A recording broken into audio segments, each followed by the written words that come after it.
if my memory doesn't serve me right, which could be an issue, we left off about this point in chapter 12. They covered verses 17 through 12.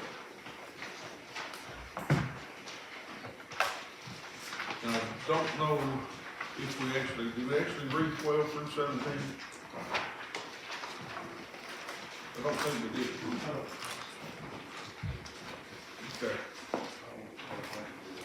I think we got to the point of the devil being a slanderer and accuser. So, if my readers tonight, if they'll help me out.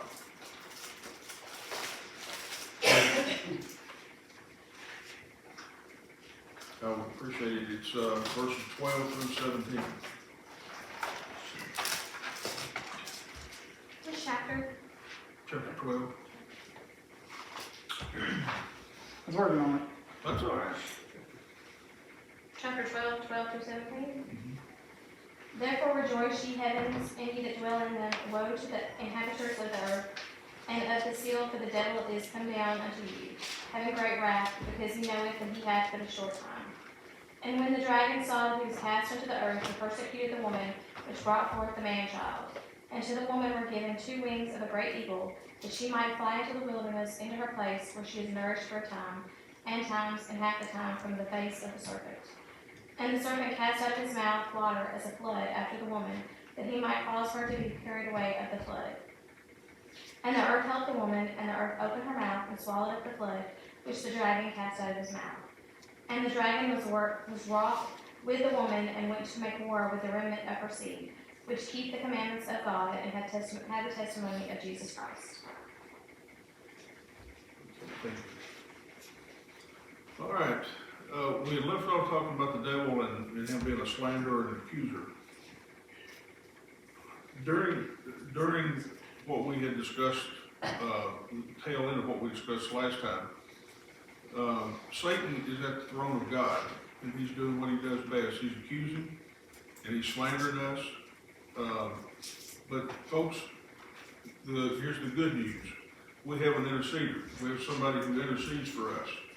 And what is an advocate? Somebody speak up for you, for your rights. Yeah, if you put it in a courtroom setting, it'll be like your attorney, right? But we have an advocate, we have an attorney that is interceding for us, and guess what? His daddy is a judge. You know, so we've got a little play on this. But he's doing what he does best. He's accusing. He is again cast out of heaven onto the earth, and into, and this is the thing I want you to get, is into the Antichrist, with great wrath against the world, for he knows now that his time is limited. And then once he is conscious, we'll go and flip over here. If it'll work. It just worked for me.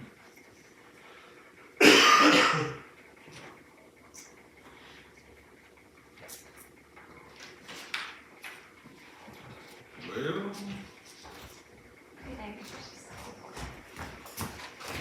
I think the battery's just died.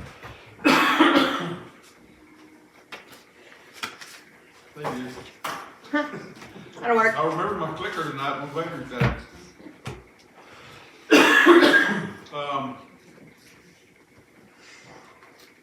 Once Satan is conscious of the fact that his time is limited, Israel is attacked at this point. You can go ahead and flip it if you don't mind, Amber. Okay, it talks about a 2-winged eagle. This is representative of, in God's word, is representative of balance, glide, smooth escape, and a quiet, steady gait. Israel is God's land, and she is given and granted the ability to escape and even prosper during this time of tremendous attacks. It's kind of hard to see that happening just in our just what all was going on, that Israel could actually prosper during all this. But they do. And in verse 15, attempting to destroy, flood waters devastate and destroy all in their path. In verse 16, the powers are repeatedly blocked or defeated. Rage is dispersed and displayed. In verse 17, Satan's vindication. Israel cannot be destroyed. Israel won't be destroyed.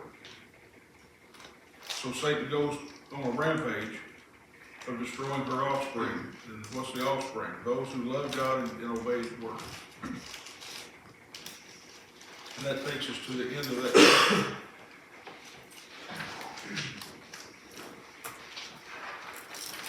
Any questions on chapter 12? I finished it up in a hurry, but there's not a lot of meat there.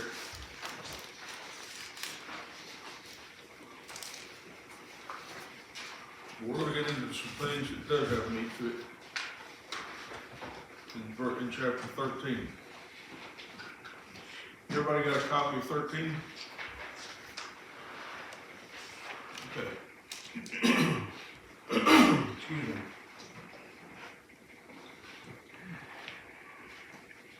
Let me look here. Let me get somebody to read for me, if you will. I'll tell you what. Let's do.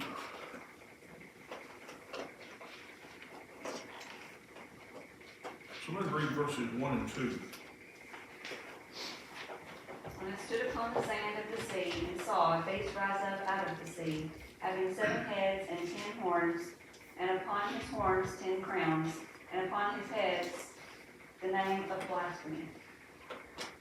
And the beast which I saw was like unto it a leopard, and his feet were as the feet of a bear, and his mouth as the mouth of a lion. And the dragon gave him his power and his seat and great authority.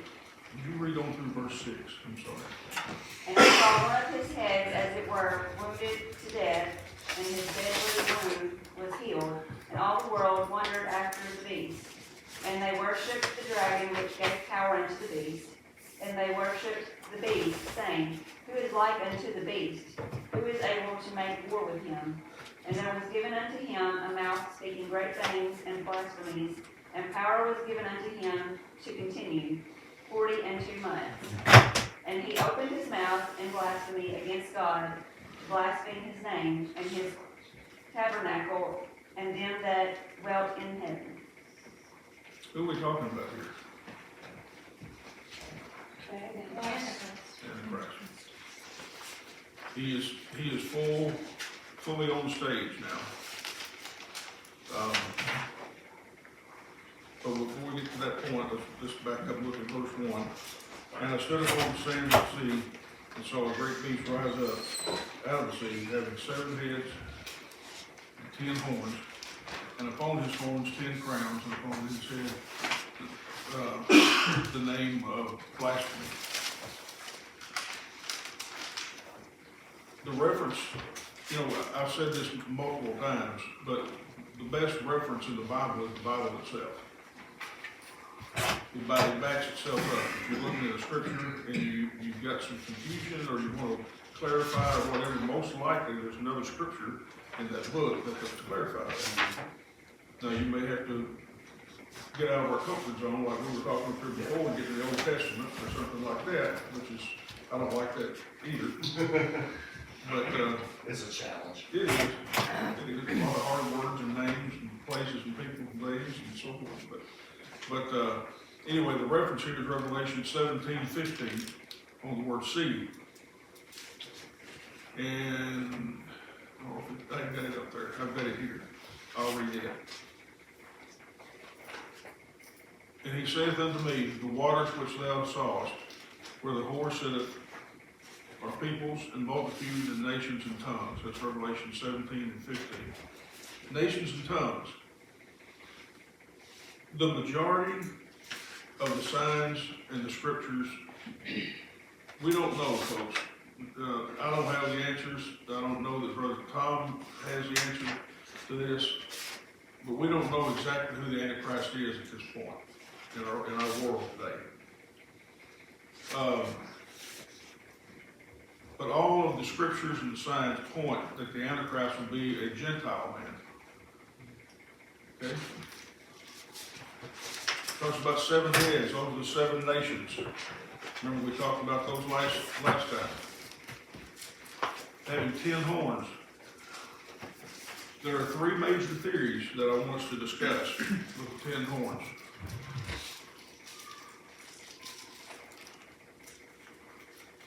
These are theories, okay? But these are predominantly the 3 major theories. But we can still be open to unknown power or unrecognizable power, so. The first theory is this. The United States of Europe, which is the European Union. Most of Europe already is united under a single currency. Did you know that?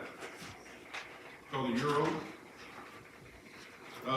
Nations such as Germany, Italy, France, Belgium, Luxembourg, the Netherlands, Ireland, Denmark, Norway, and Spain. Those are 10 countries that are the United States of Europe.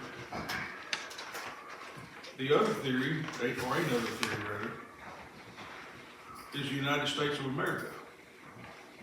We can put that back up for just a second. Mhm. So if you want to take a look at, I didn't know she had the map up there. I can't see that far.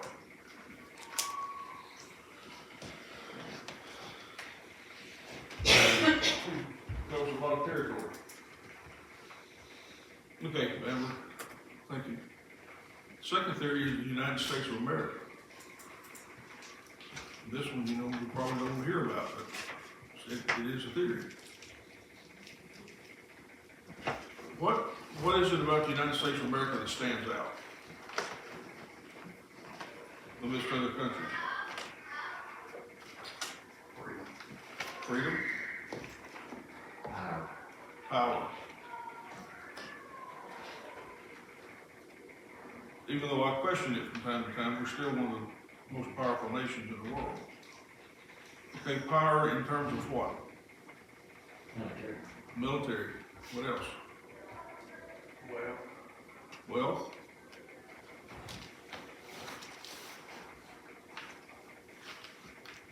I've got a few of them listed up there for you. Media, technology, medicine, nuclear capabilities.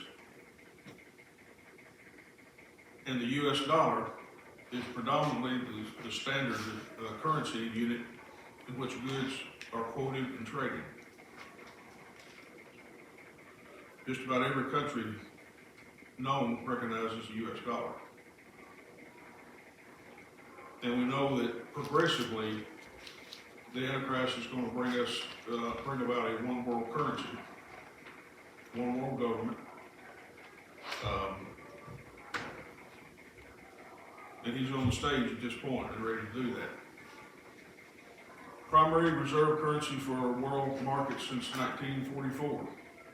So we have been the primary reserve currency since the mid-40s. The third theory is intergovernmental organization. The 10 horns will not represent 10 separate nations, but actually represent a major intranational organization. So it's beyond the scope of one nation. The beast will represent the entire worldwide political system, and examples of current international organizations are the United Nations, European Union, and the African Union. And you want to chime in on anything? There's a lot there to unfold. I'll go down a rabbit hole quickly. We'll pull you out. Well, she scared it away from him.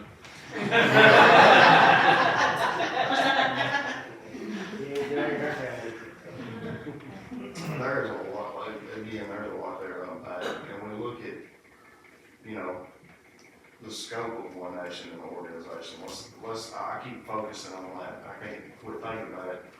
We're looking at, and our pledge of allegiance, what is it? One nation under God. But the reality is we're the farthest thing from it. There's more people in Africa daily giving their life to Jesus than there is in America. we have made a mockery of, and I say we, I'm not talking about as a nation, I'm not talking about as a Christian people in a church. I'm talking about as a nation, we have made a mockery of what it truly is to be a follower of Christ. I think I said this a couple weeks ago, you know, we hold all the cards in our hands, and yet we're not playing any of them, and they're all good ones. You know, I mean, Well, it's, we've become comfortable holding those cards. yes, And, we've become so comfortable that and we had this discussion a few weeks back, and Maria chimed in on this at the time.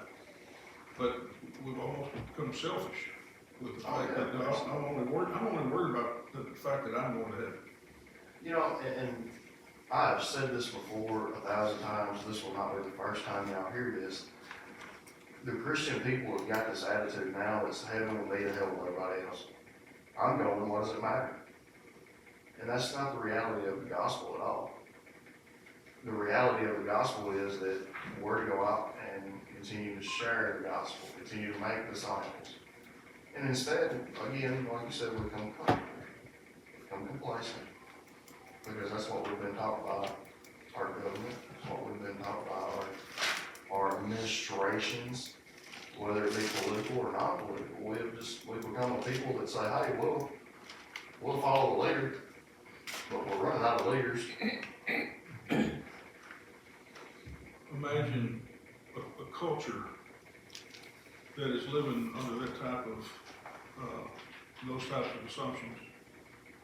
Imagine all of a sudden having a leader step on stage that has all the answers to everything.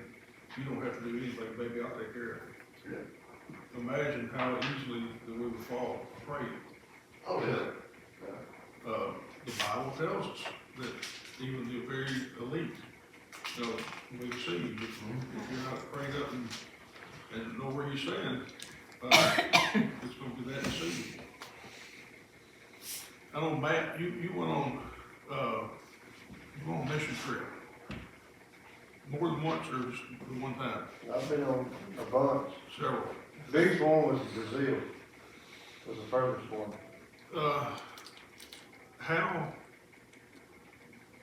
is their culture different from ours in terms of accepting Christ? And We had to sneak into the country. If we were known that we were a Christian outreach group, we would have been detained at the airport. We had to, when we left Jackson, we were divided into two groups. One of us was a construction group, which was legit. We were going to build a boys' orphanage. But we was also doing a outreach group and vacation Bible school in a sense. But we were grouped into, one group was doing that, the other group was doing a dentistry, which we were doing that as well. But that was our sole deal going into the country. If they knew we were sharing the gospel, we would be detained at the airport and denied access.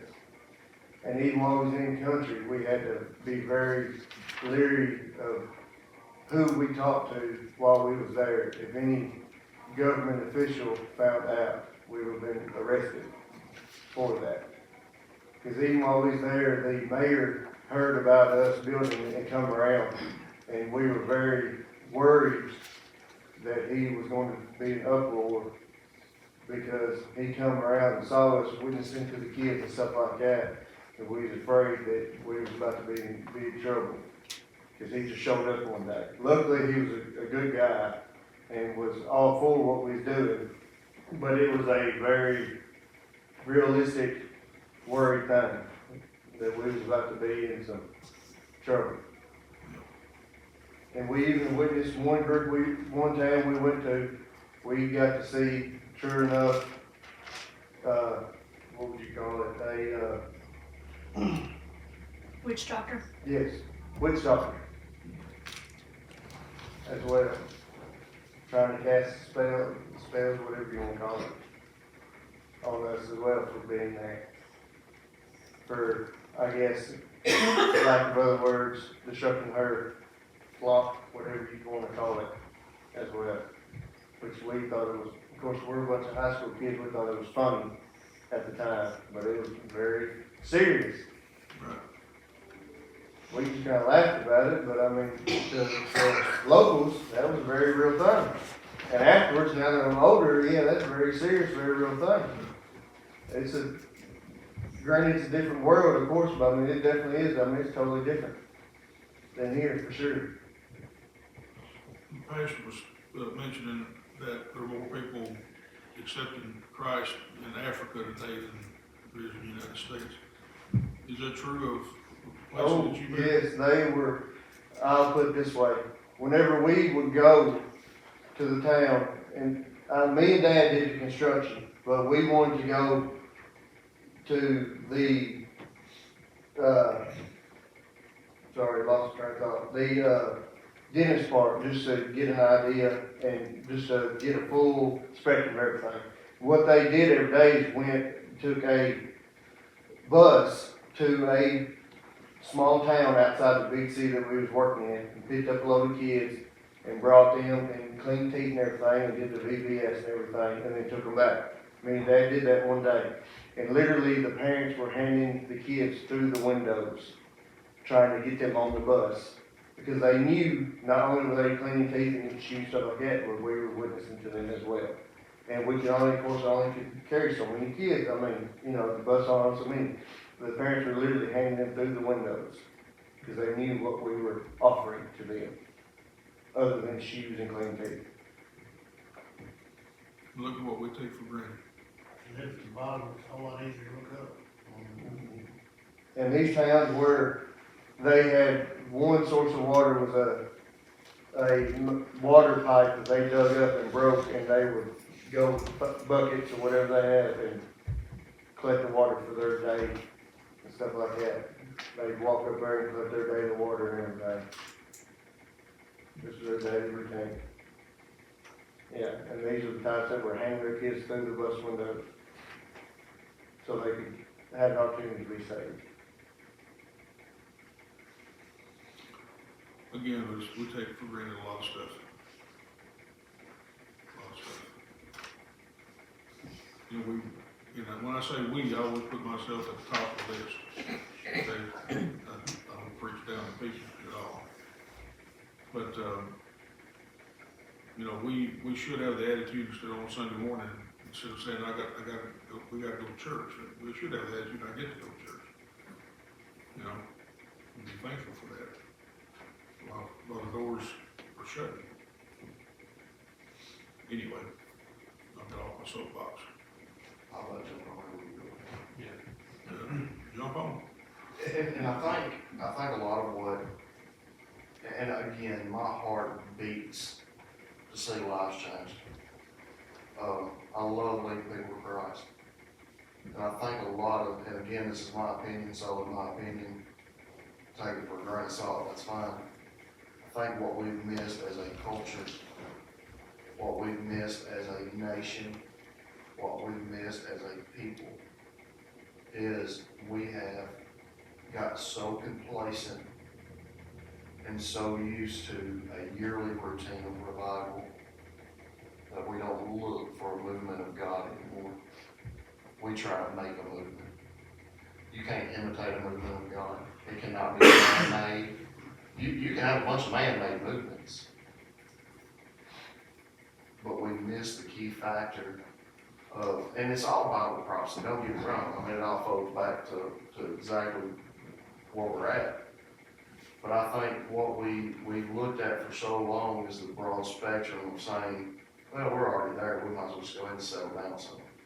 Get comfortable, become complacent, sit on our blessed assurance, you know, and call it a day. And I think we're missing a broad spectrum. Y'all, there are people in this county and connected counties that have never heard the gospel. And I had somebody ask me one time, they said, what do you think they would listen? Like, you never know until you actually try.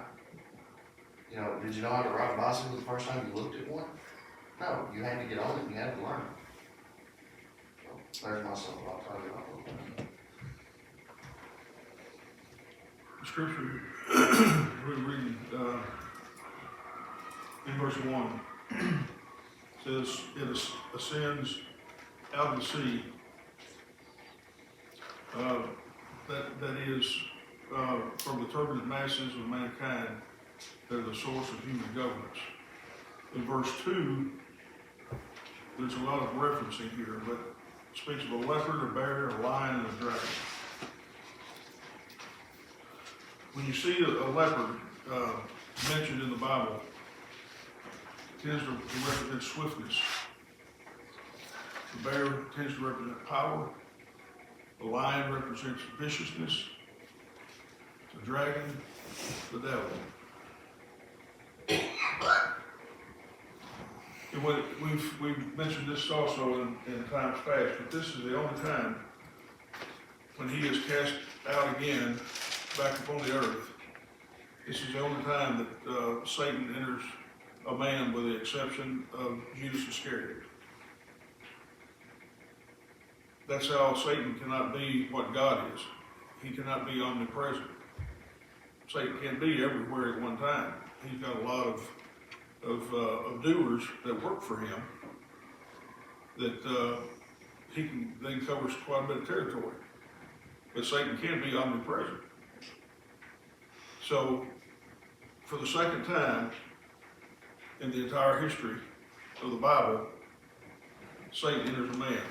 This time the Antichrist. The word heads in verse 3, we've talked about that before. Those represent the nations. And there's several interpretations to consider. Could be a resurrected political leader. Could be the erecting of a dead nation such as Babylon.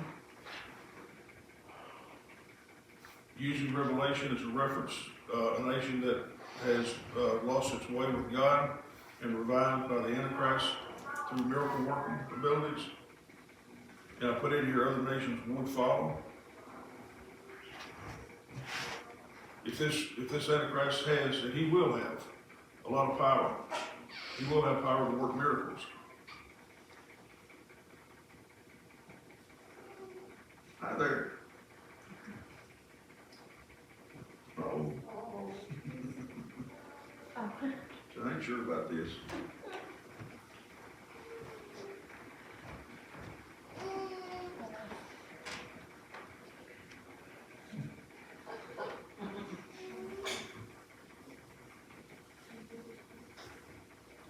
If the Antichrist were to revive a nation that's been dead and kind of cast aside for a long time, I don't think other nations wouldn't follow that kind of influence. Verses 4 and 5 talk about worship. And the interpretation here of worship is referencing total obedience.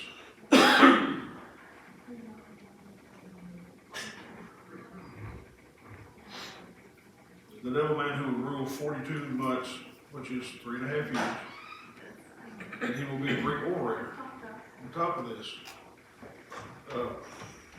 call on some in our history. Who you believe have been great orators? Hitler. Who've been able to capture your attention when they speak? Hitler. Who? Hitler. Hitler? Martin Luther King. Martin Luther King. Bill Clinton was pretty good. Yep.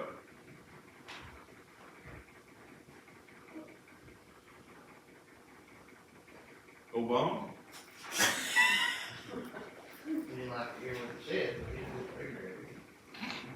Ronald Reagan. Yeah, Reagan. Right, yeah. Roosevelt. I think Reagan was in there. I think he was actually known as the great orator.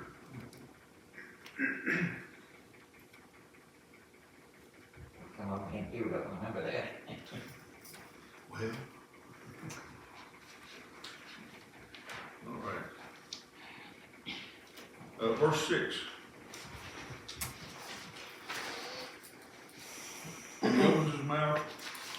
blasphemy against God, to blaspheme his name and his tabernacle and them that dwell in heaven. So this is pure blasphemy against Jehovah, Jewish God.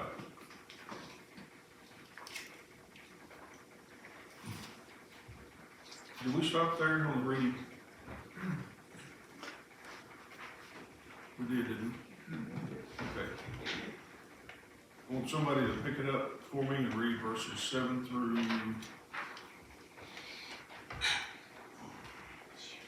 I'll tell you what, 7 through 18. We'll finish out this chapter tonight.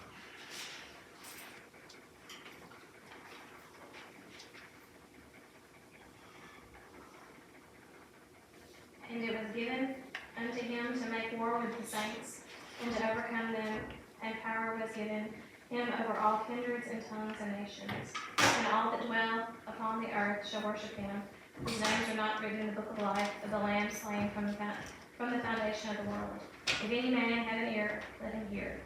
He that leadeth into captivity shall go into captivity. He that killeth with the sword must be killed with the sword. Here is the patience and the faith of the saints. And I beheld another beast coming up out of the earth, and he had 2 horns like a lamb, and he spake as a dragon. And he exerciseth all the power of the first beast before him, and causeth the earth and them which dwell therein to worship the first beast, whose deadly wound was healed. And he doeth great wonders, so that he maketh fire come down from heaven on the earth in the sight of man. And deceiveth them that dwell on the earth by the means of those miracles which he had power to do in the sight of the beast, saying to them that dwell on the earth, that they shall make an image to the beast, which had the wound by a sword, and did live. And he had power to give life unto the image of the beast, that the image of the beast shall both speak, and cause that as many would not worship the image of the beast should be killed. And he causeth all, both small and great, rich and poor, free and bond, to receive a mark in their right hand or in their foreheads. And that no man might buy or sell, save he had that mark, or the name of the beast, or the number of his name. Here is wisdom. Let him that hath understanding count the number of the beast, for it is the number of a man, and his number is 666. Can it be much plainer than that? I don't think Well, I get it. I mean, I don't know how much, seriously, I don't know how much plainer that can be. because it's like a radio, like just turn it off, and it's difficult. I guess so. But how important is it for a Christian today to be a nonconformist in the world? Yes, to that. How important is it today for a Christian to be a nonconformist in the world? How so?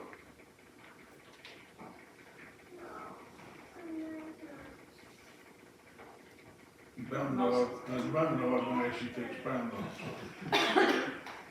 Well, most of the stuff that is, I guess again right now, is not what we're supposed to be sending, you know. Chapter 4:4 tells us too. You're a friend of the world, you're an enemy of God.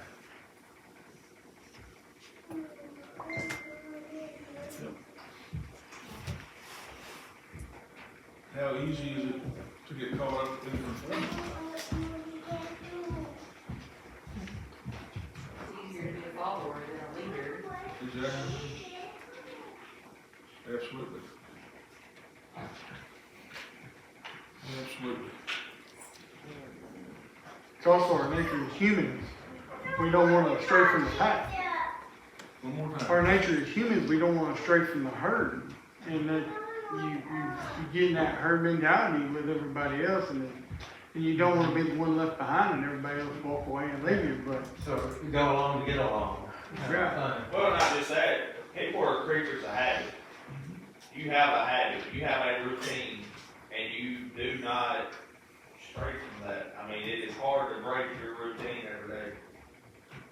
It's just not, it's not in you, it's not instilled in you, it's not your normal activity. How does law enforcement, how do they catch a criminal? some of them, man, they just come right to you and be like, hey, I'd do that, but I didn't mean to. Then we get some that, you know, you gotta put a puzzle together. And sometimes it's not easy, got one we're working on right now, it's kind of aggravating, you know? Yeah, but you have some crimes that you know exactly where to go look, because it's creature of habit. Exactly. And, you wanna know the fun part? And it's not funny, well, I guess it is, but it's not, it shouldn't be. It's always the same people, over and over and over and over. It's never, and I'm very seldom in the past year and a half have seen a new face. It's been the same people over and over and over. Well, the way I kind of look at it, it's, and maybe it's not the right terminology, it's an addiction. You're addicted to the way you do things. Absolutely. Now, if you ever step out of that comfort zone and do something different, yeah, you become addicted to going up and sharing the gospel with people or whatever, and that becomes your new addiction. It becomes a lifestyle. It's a lifestyle, exactly. The world has a deceptive way of making the wrong things feel right. Oh, yeah. Because it's accepted, that's what we talked about last week, if it's accepted, you fall in that habit. Whether you agree with it or not, you And just. say the hard part is Christians, I mean, we're commanded to love everybody, but nowhere does it tell us we're supposed to tolerate things. And that becomes a difficult bridge to the gap between loving somebody and tolerating them, because we're never told to tolerate that stuff. You know, the devil's not any different. You know, he uses the same tactics over and over and over and over. He's a creature of habit. I don't know why we, me at the top of the list, get so blind to it, or you get so comfortable around it, you just don't see it, or what, you know, but, he's used the same trickery methods since the Garden of Eden. Exact same ones. Yeah, you know, I was reading that last night. I do what I call going back to the basics every now and then. I was reading in Genesis last night, and I went straight to that. And it's like, you know, they're like, what are you, God's kind of like, what are y'all doing? Well, we're hiding. Well, why are you hiding? Because we're naked. Well, who told you was naked? You know, again, it goes back to habit.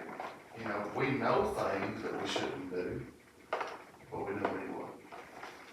Paul he even said, you know, I struggle with things I know not to do, but I do them anyways. Why do I do the things I shouldn't do and don't do the things I should do? Yeah. You know,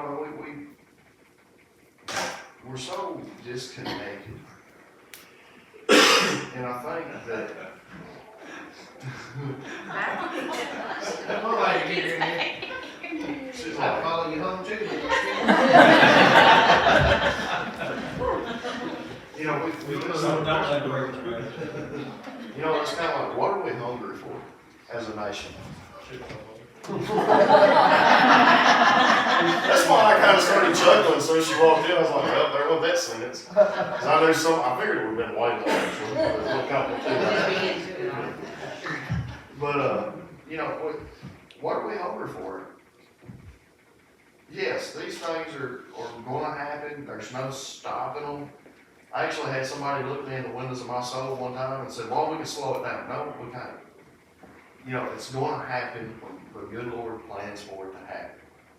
But what are we as a people going to do? Are we hungry for Christ? Are we hungry to see people saved? People are dying going to hell every day. Every second, every minute, people are dying going to hell. And I don't know about y'all, but that breaks my heart. Because we hold the key to eternity. We just have to open our mouths and share it. I don't know if y'all have ever thought about it like that, but when it finally hit me, she will tell you, it hit me one night at about midnight. And I got down on my face in the middle of our living room and bawled like a 2-year-old. Because there was somebody I encountered, I didn't share the gospel with them, and they wasn't a believer. 4 or 5 of those happened back to back, and it hit me about midnight one night. I can't stop it, you know. We should be warning people, hey, he's coming back. And there's only 2 options, heaven or hell. There's no middle ground, there's no purgatory. I don't know where people get that at, but it doesn't exist. If it does, it's not in my Bible. You know, what are we gonna do? Are we just gonna sit around and go, good luck? Oh, no, that's just my thoughts on it. I'll get off my soapbox now. But that is essentially what we're doing as a Christian. That's a blanket statement, but it's what we're doing. And I've had people look at me, well, I'm not sharing the gospel, that's your job. No, you're a disciple. Well, it's your job to share the gospel. Well, you're not a disciple then, if you don't think that's your job. And maybe you need to search your heart a little more and make sure that you're actually saved, because you should hunger and thirst to see people's lives change. Okay, I'll get off again. Sometimes y'all just gotta jerk the cord out from underneath them. Okay, come on, get out. Save some for Sunday.